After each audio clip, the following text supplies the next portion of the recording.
ទឹកនិងជីវិតមួយណាមានតម្លៃជាងនៅពុទ្ធសម័យមាននគរពីរខណ្ឌគ្នាដោយស្ទឹងយ៉ាងវែងស្ទឹងនេះ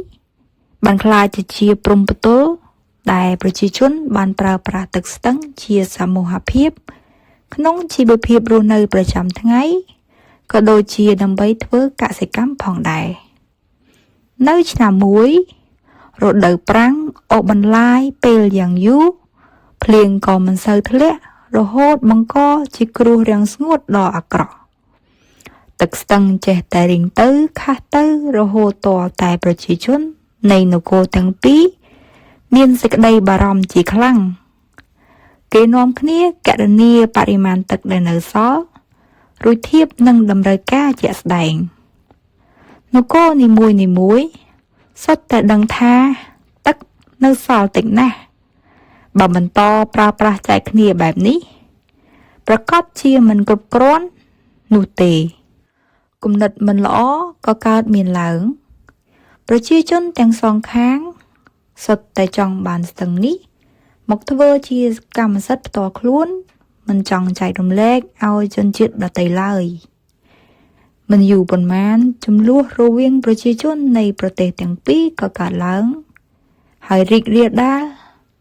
បន្តទៅជាចំនួនរវាងប្រទេសនិងប្រទេសរហូតក្លាយទៅជាសង្គ្រាម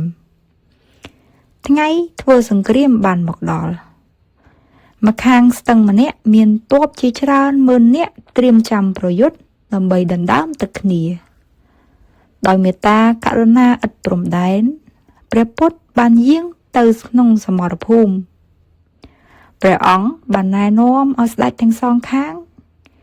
យល់ពីតម្លៃនៃជីវិតមនុស្សយើងមិនគួរបន្ថោកតម្លៃជីវិតមនុស្សឲ្យស្មើទៅនឹងទឹកស្ទឹងទេម្យ៉ាងទៀតព្រះអង្គបាននិទានពីប្រវត្តិនៃនគរទាំងពីរផងដែរតាមពិតពួកគេធ្លាប់ទៅជាសាច់ញាតិនឹងគ្នាក្រោយមកដោយកត្តានយោបាយពួកគេបានឃ្លាតពីគ្នាយ៉ាងឆ្ងាយយ៉ាងយូររហូតដល់ភ្លេចគ្នាអស់រលីងសាច់ញាតិមិនគួរភ្លេចគ្នាមិនគួរបំផ្លាញគ្នាទេនគរទាំងពីរស្ដាប់តាមព្រះពុទ្ធហើយយល់ព្រមរស់នៅក្នុងសមូហភាពដោយសុខដុមរមនាតទៅ